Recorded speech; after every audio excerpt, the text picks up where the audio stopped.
Namaste everyone, welcome to second PUC physics class. We were discussing about magnetism and matter. We saw the magnetic field due to a solenoid, correct? Namaste, welcome to the class, hope you are doing well. So we saw the magnetic field due to a small solenoid, and its magnetic field at any point on the axial line is very much similar to the magnetic field due to the electric dipole, and also the magnetic field along the equatorial plane can also be written very similar to that. So we derived this equation, that is, if you take a very small solenoid and whose length is very small compared to the distance of the point from the center of the solenoid. So this is the point of observation. The magnetic field here, we derived it, B is equal to, of course, magnitude is enough, mu naught by 4 pi 2m by r cube, where r is the distance from the center to the point, and it's very similar to the electric field due to a dipole along the axial line, mu naught by 4 pi m by p by r cube, sorry, 1 by 4 pi epsilon naught 2p by r cube. That is a magnetic moment, electric dipole moment. P is the electric dipole moment. Similarly, and magnetic field on the equatorial line, that is B is equal to mu naught by 4 pi m by r cube. So this derivation is over. Of course, this we don't derive. We derive this one using a small one part of the coil of thickness dx and finding its magnetic field and summing it over from minus L to plus L. That is over. Now we will go to the next part of this chapter, and we have seen magnetic field lines properties also, which is very important, and as far as exam is concerned, properties of magnetic field lines and this derivation also.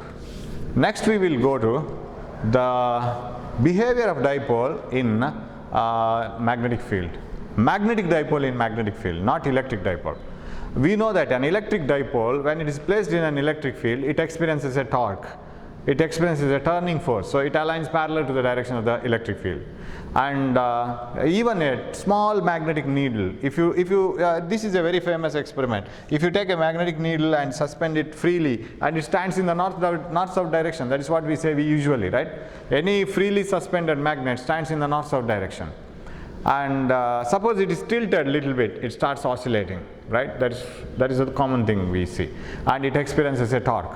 And it is very similar to a current loop placed in a magnetic field, right? We have taken a current loop like this and passed current through that, and this arm and this arm, they do not experience any force because they are parallel to this magnetic field.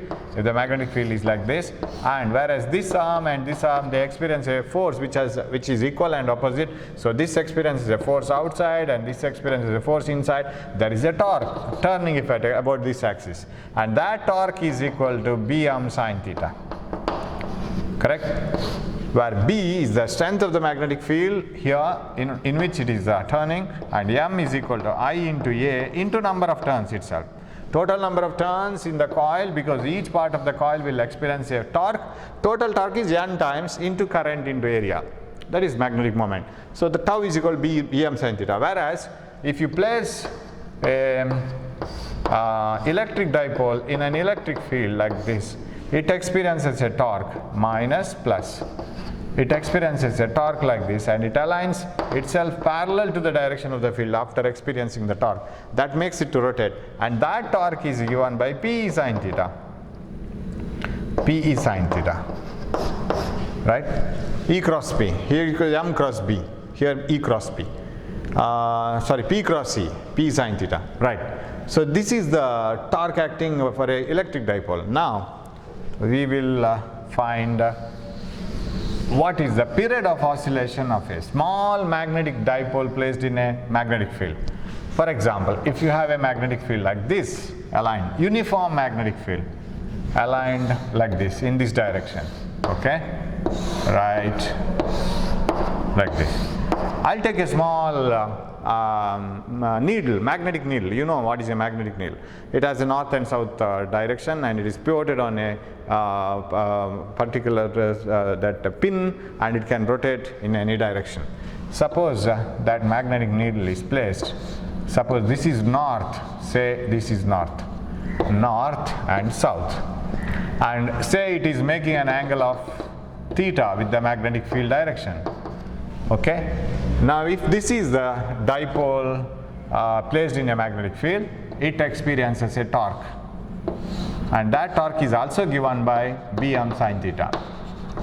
This derivation is very simple now, very small, short, but the thing is you have to take so many things from other chapters, from first year, basics, so many raw materials, then you have to derive this. Now my question is, what is the derivation?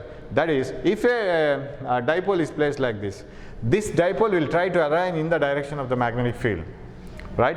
And when it aligns in the direction of the magnetic field, there is a torque which is acting on it, and it will bring it back like this. So it will keep on oscillating. That torque will make it oscillate. So any needle, magnetic needle or a small dipole placed in a magnetic field starts oscillating.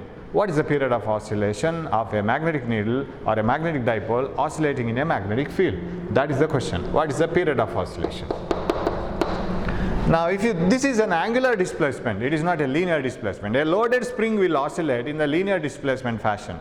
So how do you write the period of oscillation, angular frequency and all? If you go back to that, of course these things are not needed for writing in the exam, but you must know the things behind this derivation. Okay, I'll write it here now. Suppose a loaded spring is made to undergo a displacement x and it is left free. It starts oscillating under an amplitude a, right? Now its oscillations are given by x is equal to, or y is equal to, whatever it is, y is equal to a cos omega t, according to the direction along which it is oscillating, whether it is y axis or x axis, it is oscillating. Y is equal to a cos omega t. Okay, what is the velocity of the particle at any instant? You know, velocity of the particle is dy by dt. You know this rate of change of displacement is velocity. Hope you can see this, right? Dy by dt, that is equal to minus a omega sin omega t, because what you have to do here is you have to differentiate cos omega t, where omega is equal to 2 pi nu. You know that angular frequency 2 pi by t. All these things you must brush up once, right? Angular frequency is 2 pi nu, which is 2 pi by t, and t is the period of oscillation, and minus, okay, here you have to differentiate, a is constant, differentiate cos omega t, that is minus sin omega t, and differentiate omega t, that is omega. So that is what we write like this, minus a omega, omega is the differentiation of omega t, and differentiation of cos omega t, sin omega t, minus a omega sin omega t. So what is acceleration? Acceleration is the differentiation of velocity itself, dv by dt, which is nothing but differentiation of this, again second derivative, d square y by dt square, that is equal to minus a omega, differentiation of sin omega t, that is cos omega t, and differentiation of omega t, again that is omega, minus a omega squared cos omega t.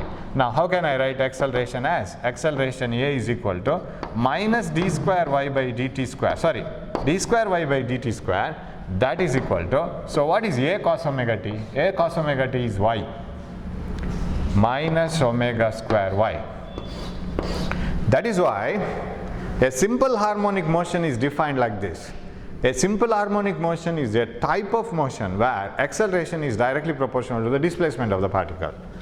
Acceleration is directly proportional to displacement because omega is a constant. A loaded spring, when it is made to oscillate, it will oscillate with a fixed period. Angular frequency omega 2 pi nu is a constant. The time taken to complete one full oscillation, whatever be the amplitude, its time taken to complete one full oscillation is same, that is period is constant. So omega is equal to 2 pi nu or 2 pi by t is a constant. That is why acceleration is directly proportional to displacement. When a particle moves under acceleration, when it is freely falling object, it is not as such because the reason is acceleration is a constant. Acceleration doesn't change with time, it doesn't change with distance, whereas here acceleration changes with the position. In between somewhere it will have maximum acceleration, and somewhere it will have highest acceleration, somewhere it will have minimum acceleration, so like this. Acceleration is not the constant everywhere. Acceleration is maximum, that is velocity changes by a large amount at a certain position where the displacement is highest.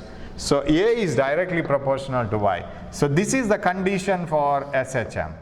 If a particle is executing SHM, then the displacement of the particle, that equation must be directly proportional to the proportional to the acceleration of the particle. This is for a linear displacing particle, a particle which is moving to and fro in a linear fashion. For this type of particle, you should go for angular vibration. It is covering angle with time. It is not like a loaded spring. It is like a simple pendulum. It covers angle with time. So how do you write the equation for such a particle? If you consider such a particle with the angular displacement, we write it like this. You see, you know that angular velocity is given by d theta by dt, right? And what is angular acceleration? Angular acceleration is the rate of change of angular velocity, and it is nothing but d squared theta by dt squared. And if you want to write such an equation for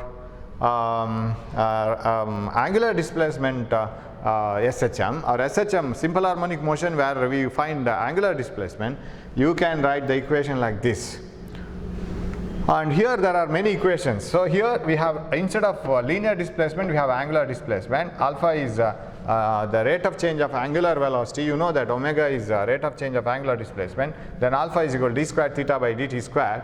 Now here we have a formula which connects the things. I am recalling it. V equal to r omega, right?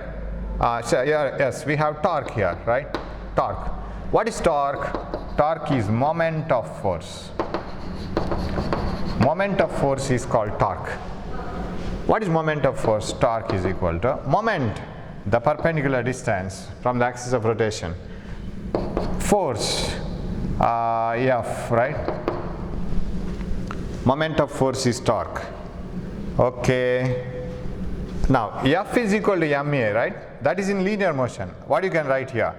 R ma, okay, F is equal to ma. What you can write A as? Torque tau is equal to R m. A is R alpha, remember it?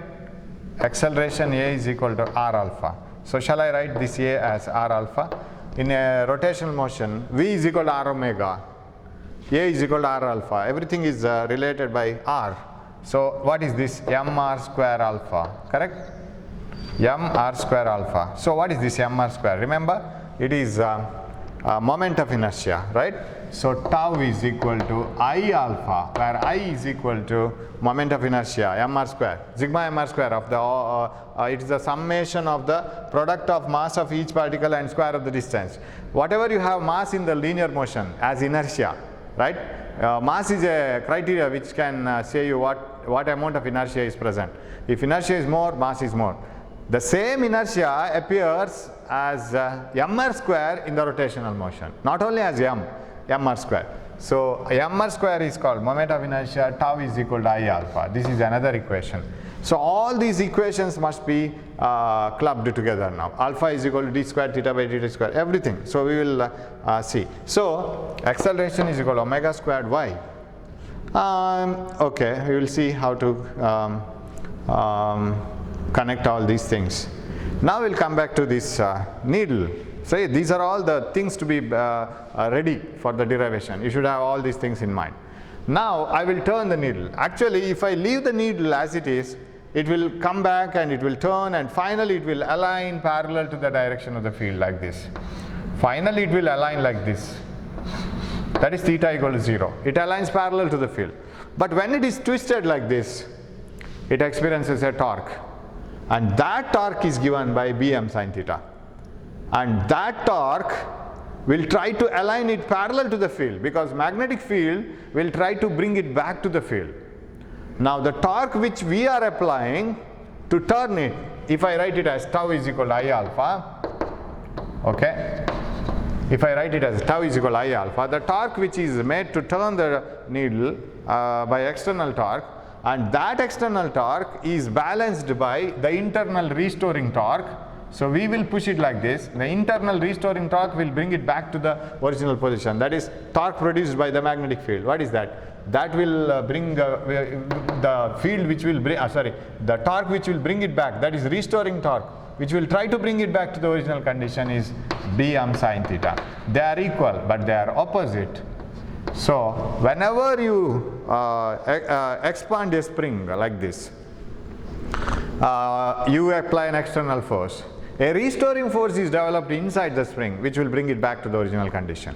Whenever you apply a torque, a restoring torque is created by the field, which will try to bring it back to the original condition. So I alpha is equal to minus Bm sin theta, because they are equal but in the opposite direction. So if you are holding it by turning it like this, the meaning is you are applying a torque which is equal and opposite to the restoring torque. If you leave the applied torque, then the restoring torque will bring it back and it will make to oscillate.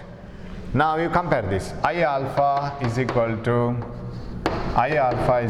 minus Bm sin theta. Now let us do the experiment with a very small angular displacement. Let us not go for the large angular displacement. It won't give you correct results. So let the angular displacement be very, very small. When theta is small, what happens? When theta is small, we have sin theta almost equal to theta. Am I right? So what I will get? I alpha is equal to minus Bm theta. Now what you can replace for alpha? Alpha is nothing but angular acceleration. What is angular velocity? Rate of change of angular displacement. And differentiate angular velocity again with respect to time. You will get angular acceleration. Alpha is equal to d squared theta by dt squared. So take this and put it here. What you will get? I alpha d squared theta by dt squared is equal to minus Bm theta. Okay, what is d squared theta by dt squared? D squared theta by dt squared is equal to minus Bm by I, moment of inertia, into theta. Now is it not in this form? D square y by dt square is equal to omega square y. So this is in the form, this equation in the form d square y by dt square is equal to minus omega square y, where y is the displacement of the loaded spring, which is under linear motion and executing SHM, and d square y by dt square is the acceleration, right? Second derivative of displacement. First derivative of displacement is velocity, dy by dx, dy by dt. Second derivative is derivative of velocity, that is acceleration. So acceleration is directly proportional to the displacement. So d square y by dt square is minus omega square y. Whereas here it is not under linear displacement, it is under angular displacement like this. So for angular displacement, d square theta by dt square is equal to minus Bm by I into theta, where theta is the displacement, here y is the linear displacement. So compare them. If you compare these two equations, so here and this one, what you will get? You will get omega square in the place of omega square. What you will have? So this is only the thing which you have to derive. I will come back. Only this one, nothing else. But you should have so many things in your mind that an SHM is represented by, or SHM, a simple harmonic motion, is a type of motion where the acceleration is directly proportional to the displacement, and acceleration is equal to minus omega square displacement. That is what you have to know. This is for linear motion, linear displacement. For angular displacement, this should be the equation. That means this should be in the place of omega square. You should have this in mind. All these backing up equations must be in your brain. Then only this much you have to write. This is a very important derivation, maybe a very peculiar derivation, wherein you will have to bring so many formulas from so many corners and so many chapters and put in this form. Moment of inertia, angular displacement, and SHM, everything from different chapters. But only this much you have to write. So you have to start from, consider a magnetic needle, right? Very light magnetic needle, placed in a magnetic field. Of course, it aligns parallel to the magnetic needle. Let it be turned by a very small angle. The torque needed to, external torque applied to turn it by an angle is tau is equal to I alpha. You have it here, tau is equal to I alpha, where alpha is angular acceleration. Now, tau is also equal to, because when you bring it, or when you turn it by an angle theta, what happens is, the internal developed torque, that is the torque due to magnetic field, will try to bring it back to the original position. So torque due to magnetic field is given by Bm sin theta, but they are equal and opposite because we are balancing both. So minus Bm sin theta, and that I alpha is equal to minus Bm sin theta. but alpha is equal to minus Bm by I, and if theta is very small, sin theta is almost equal to theta. And what is alpha? Alpha is nothing but the rate of change of angular velocity, but angular velocity is rate of change of angular displacement, theta, d theta by dt. So angular acceleration is d square theta by dt square is equal to minus Bm theta. So here you can find that I can be brought here. So d squared y by dt square is equal to omega squared x or omega squared y. So what is omega square? Omega square is equal to Bm by I. Magnetic field, magnetic moment into moment of inertia. That is what you have to take from here. 2 pi by t whole square is equal to Bm by I, moment of inertia. And what is 2 pi by t square root, right? What is t is equal to? Bring t here, bring this one here. T is equal to 2 pi into square root of I by mb. This gets inverted, right? I by mb here, t here, 2 pi here only. This is the period of oscillation of a magnetic needle placed in a magnetic field. These things are not at all needed for the exam, but they are needed inside your brain if you have enough space. Definitely you will have enough space inside the brain because it is hollow, I know, and brain is empty, nothing is filled except a few videos, except a few films are loaded here, and little bit of educational information. So try to fill this your memory with these types of equations. These all the things which I have rubbed here are very much needed, and once you know them, these 5 steps are not at all difficult. So sometimes they will finish this derivation with only a 2 mark question. Simply write the period formula, right? Period of oscillation of a magnetic needle in a magnetic field. Write the formula for period of oscillation. T is equal to 2 pi into square root of I by mb. I is the moment of inertia of the magnetic needle. Of course, for entrance exam also this is needed. Moment of inertia, magnetic moment, I into A, strength of magnetic field, right? Tesla. So this is the equation. And if you double the magnetic moment, of course, period of oscillation will decrease. And again, if you increase the magnetic field 4 times, period of oscillation will become half because you have a square root. So such things, very, very important derivation.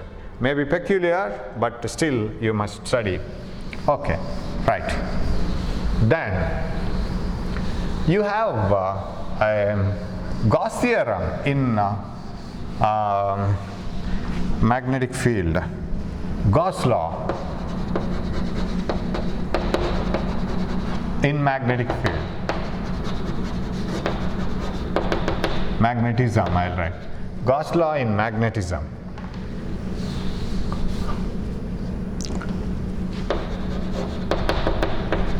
Gauss law in magnetism. You know Gauss law in electric charges, right? And the main difference between electric charge and magnets is electric charges are available in uni charge form. That means you can have only north pole. You can have only positive charge. You can have only negative charge. What about in magnetism? You don't get magnets as unipoles. They always exist as dipoles, right? North and south pole. That's why we say magnetic lines of force form closed loop, because they start from north pole, end in south pole. Inside the magnet they start from south to north. They form closed loop. Since they form closed loop, if you as if you have Gauss theorem in electrostatics, that is if you enclose a charged body, say positive charge, completely with the Gaussian surface, then you have the flux passing through the surface. Flux means number of electric field lines passing normally through the surface. It is not zero. Suppose you have a positive charge, we say that electric field lines move out like this, right? They are moving vertically out of the charge like this. Electric field lines are normal and they start from positive charge and at infinity. Now if you cover this with a Gaussian surface, what type of Gaussian surface? Any type. Maybe a cylinder, maybe a sphere or a cuboid, enclose this with a sphere. How many electric lines of force normally pass normally through the surface? There are many. You can find it out, right? So flux through the surface is equal to E dot delta S. It is a dot product, so this is a scalar. Flux is a scalar quantity, and electric field is Newton per coulomb, and delta S is meter square, Newton per coulomb meter square. It is not zero. Flux through this surface is not zero. So flux through any surface enclosing the charge is E delta S, and if you want to write it in the full form, E delta S cos theta. E delta S cos theta. What about due to magnet? It is zero. Why? Suppose you take the same case here in terms of a electric dipole. What do you mean by electric dipole? It is a set of positive and negative charges separated by a small distance. If you put an electric dipole inside an imaginary balloon, because it contains plus as well as minus. So small electric dipole inside the a Gaussian surface like a balloon. The electric field lines come out of this, right? And it will like this, and it will come like this, and here it will be like this, something like this. Okay. Now what is the flux through this imaginary surface? It is zero. Why? Because if this electric line of force emerges out, that will come in here. If it emerges out, that comes in here. So for equal number of electric field lines going out of the surface, we have same number of electric field lines coming into the surface. Or if you apply the Gauss theorem, flux through any closed surface is 1 by epsilon naught times the total charge enclosed. Total charge enclosed is zero, so flux is zero. Flux through this closed surface is zero because it encloses zero charge totally. Similarly, if you come to a magnetic dipole, Gauss theorem in magnetism says that flux through magnetic flux or flux of magnetic field through any closed surface is zero, or sigma here E dot delta S, here B dot delta S through all the surface is equal to 0, or B delta S cos theta. It is 0 because always magnetic lines of force form closed loop. If they start from one end and they come back to the same pole, they start from north pole and end in south pole outside, but they come inside like this. So when you put a north pole south pole bar magnet inside a closed surface, flux through that must be 0 because how many magnetic lines come out, same magnetic lines of force will get in. So the net flux through any closed surface is 0. That is Gauss law in magnetism. Very simple. B dot delta S equal to 0 because all the magnetic lines of force will enter and come out. Yeah. So these may be asked for 1 mark or 2 mark. Whereas flux through any closed surface is 1 by epsilon naught times the total charge. That is Gauss law in electric field. Gauss law in magnetism is flux through any closed surface is 0. That's all. Very simple. B dot delta S is 0. Okay. Next, we are allowed to move on to the energy stored in a magnetic needle placed in a magnetic field. That also we will complete. Torque we have seen. What is the energy and what is the work done? See, we have seen this.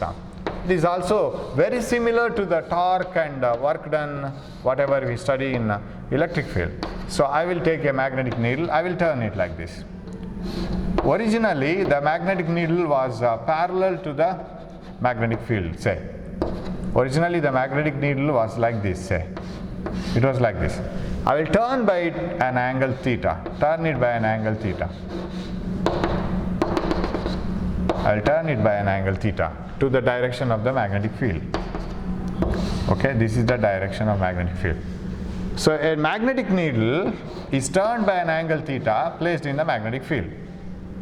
Now, you are applying a torque.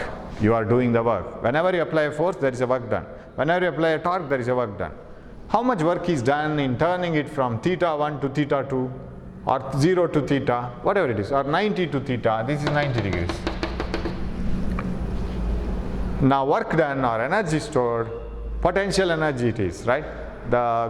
since it is an attractive force here, or since it is bound, we have negative potential energy. Okay, we will start it from tau. What is the torque acting on any magnetic needle placed in a magnetic field or any magnetic loop?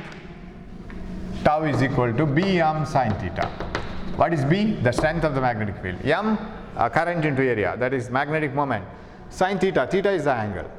Now, how do you calculate the work done in turning it from theta 1 to theta 2? Say it is turned by an angle theta, say 60 degree. If you want to know what is the energy stored in turning it through 60 degree, you can't find out the energy at a time, because when you do the work starting from 0, 1, 2, 3, 4 degree, 5 degree, etc. When you do the work in turning the dipole by smaller and smaller angles and go up to 60 degrees, the work done in turning the dipole in the first 1 degree, 0 to 1, next 1 degree, 1 to 2, next 1 degree, 2 to 3, 3 to 4, 4 to 5, 59 degrees to 60 degree, that work done in different angles of 1 degree is not the same, because you see the value of sin theta doesn't change equally in all the intervals. Sin 0, 0, sin 45 degree 1 by root 2. What about sin 90? Sin 90 is 1, but sin 45 is not 0.5. It doesn't vary equally. At the last moment, sin theta varies very slowly. In the beginning it varies very fast. This itself is the very best example, sin theta value, right? Sin 0 is 0, sin 45 degree is 0.707, that is 1 by root 2. Sin 45 is 1 by root 2, 0.707. Sin 90 is 1. You see the difference here, 0.7. What is the difference here? Only 0.3. Almost I am writing. 0.7 to 1, 0.3. In the later 45 degrees, it didn't jump by 0.7 itself. If it was going in the same way here as if here also, then it would have been 1.4. By 50% angle, it was 0.7. Next 50%, it is not 1.4. It is only 1. 1.4, if it is 1 means only 0.3 increase. So sin theta doesn't vary equally in all the angular positions. So you can't turn it by directly 60 degree and find out the work done. You have to turn it by little and little angles, then you have to find out the work done. So if you rotate it by a very small angle, then work done or the energy stored is tau theta, right? Let us rotate it by an angle very small, tau d theta, sorry, tau d theta. Let me rotate it by a very small angle theta, as if you have to have a sample, right? Say suppose this is 60 degrees. What is the work done in turning the dipole, or what is the energy stored in the dipole, potential energy stored in the electric dipole, that means a needle, when you rotate it by an angle of 60 degree? If it is asked, you have to do a sample of work by rotating it by some angle like 1 degree, somewhere in between. Then do such small work starting from 0 up to 60, integrated. So what is the work done in turning this dipole by a small angle d theta, somewhere in between from 0 to 60? Work done is equal to force into displacement, that is in linear motion. Energy stored is torque into d theta. So this is du, I will call the small amount of energy stored when it is turned through an angle d theta. What is the full energy stored? Is equal to integration of tau d theta, and theta starting from theta 1 to theta 2, 0 to 60, 45 to 90, 70 to 82, whatever be the two angles through which you are turning it. So energy stored in the dipole when it is turned from theta 1 to theta 2, okay, actually energy stored at an angle theta, you need not put the limits, at an angle theta is tau d theta, u is equal to integration Bm sin theta d theta, then energy stored is equal to Bm, what is the integration of sin theta? It is minus cos theta. Why? Cos theta differentiation must be sin theta, but it should be positive, so you should have minus sign. Cos theta is minus sin theta, otherwise minus sign will remain here, so you should have one more minus sign. So differentiation of sin theta is cos theta. Integration of cos theta is minus sin differentiation of sin theta is cos theta, but integration of sin theta is cos theta, minus cos theta, minus cos theta. If you differentiate this, you will get this one, because differentiation of cos theta is minus sin theta and this minus, plus, so plus sin theta. Okay, what is this one? So energy stored in a dipole is minus Bm cos theta. See this equation, see the torque equation. Torque acting on a needle which is turned through an angle theta in a magnetic field is tau is equal to Bm sin theta. Energy stored in the dipole or in a magnetic needle placed with an angle theta in the magnetic field is minus Bm cos theta. Now, how much work is done in turning the dipole from theta 1 to theta 2? If you want to do that, work done in turning a dipole from theta 1 to theta 2, then you have to go for integration with limits. Let me turn it from theta 1 to theta 2, theta 1 to theta 2. So when I turn it, I have to have the limits theta 1 to theta 2. Now what you will get? Minus Bm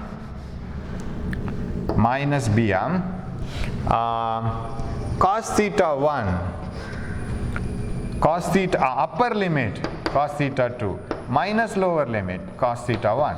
And if you want to make this positive, the work done, okay, work done in turning a dipole through an angle from theta 1 to theta 2 is Bm. So if you bring this here, this becomes plus cos theta 1 minus cos theta 2. This is the formula. Bm cos theta 1 minus cos theta 2. So that is the work done in turning a dipole from one angle to another angle. And of course, potential energy is minus Bm cos theta. Right. So this equation again, that is also maybe required. So we have completed in this chapter. One thing is the properties of magnetic field lines. Magnetic field due to a solenoid at a point on the axis, and that is in terms of magnetic moment mu naught by 4 pi 2m by r cube. And today we have completed the period of oscillation of a magnetic needle placed in a magnetic field, and then we have finished torque acting on torque is already finished. Then work done in turning a dipole from theta 1 to theta 2, or potential energy stored in a dipole, that is Bm cos theta. So didn't we write this one? Yeah, that is over, Bm cos theta. Then we added in the limits. So these things here, of course, formula is very important, the work done and energy stored. So we have still so many things coming in this chapter. Next we will go for magnetism, terrestrial magnetism. Then we will continue. Thanks for watching my class. So please get ready with all these things, because these are not the things which can be studied all of a sudden in a night and writing it in the next day exam. Not possible, because you will have to study this again and again and again, and then you have to remember, and then you have to write it. That's how we have to go for all these types of derivations. Okay, we will meet in the next class with the terrestrial magnetism. Thank you for watching my class. Take care of your health. Don't waste the time. Thank you.